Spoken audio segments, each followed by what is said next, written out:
Zero ബാലൻസോ? ഇതെങ്ങനെയാ സംഭവിച്ചേ? എന്തുപറ്റി? വലിയ ടെൻഷനിലാന്ന് തോന്നുന്നു. അത് ഞാൻ കുറച്ച് പണം ഇൻവെസ്റ്റ് ചെയ്തിരുന്നു. അതൊന്നും ഇപ്പൊ കാണാനില്ലെന്നേ. എവിടെ ഇൻവെസ്റ്റ് ചെയ്തത്? എത്ര രൂപ? എപ്പോ? ഇങ്ങനെ ഓരോന്ന് ചോദിക്കല്ലേ, അല്ലെങ്കിൽ ടെൻഷനാ. പറയൂന്നേ, ചിലപ്പോ എനിക്ക് സഹായിക്കാൻ പറ്റിയാലോ. ഒന്നുമില്ല, ഞാൻ ട്രേഡിംഗ് ചെയ്തുകൊണ്ടിരുന്ന ആപ്പാ ഇത്. ആദ്യമൊക്കെ ഒരുപാട് ലാഭം കാണിച്ചിരുന്നത്, പക്ഷെ ഇപ്പോ. ഏതാപ്പ്? ഒന്ന് കാണിച്ചേ. ദേ നോക്ക്. ഈ ആപ്പോ? ആ, ഓഫീസിൽ ഒരുപാട് പേര് ഈ ആപ്പ് യൂസ് ചെയ്യുന്നുണ്ട്. വലിയ പോപ്പുലർ കമ്പനി അത്. ആ, കമ്പനി അറിയപ്പെടുന്നത് തന്നെയാ, പക്ഷെ ഈ ആപ്പ് ഫേക്കാണ്. എന്ന് വെച്ചാ കാണുമ്പോ നമുക്കിത് ശരിയായ ആപ്പാണെന്ന് തോന്നും, പക്ഷെ ഇത് ഫേക്കാണ്.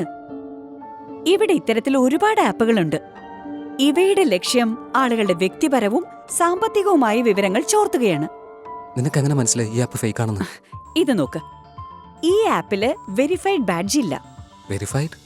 സെബി ഗൂഗിളുമായി ചേർന്ന് ഒരു പുതിയ ചുവട് വെച്ചിരിക്കുകയാണ്. ഗൂഗിൾ പ്ലേ സ്റ്റോറിൽ ശരിയായ എല്ലാ ട്രേഡിംഗ് ആപ്പിന്റെ താഴെയും വെരിഫൈഡ് ബാഡ്ജ് കൊടുക്കുന്നുണ്ട്. ഇക്കാര്യം എനിക്കറിയില്ലായിരുന്നു.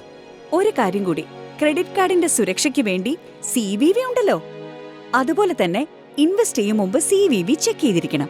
നിക്ഷേപത്തിന് CVV? CVV. സി എന്നാൽ ചെക്ക്.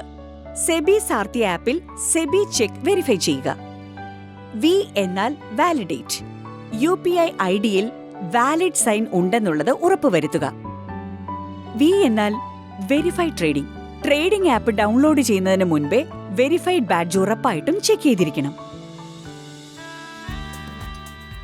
ഇത്തരം ഡ്യൂപ്ലിക്കേറ്റ് ആപ്പുകൾ ശരിയായ നിക്ഷേപകർക്ക് കൂടി ഹാനി വരുത്തും. അതുകൊണ്ട് എപ്പോഴും അലേർട്ടായിരിക്കണം.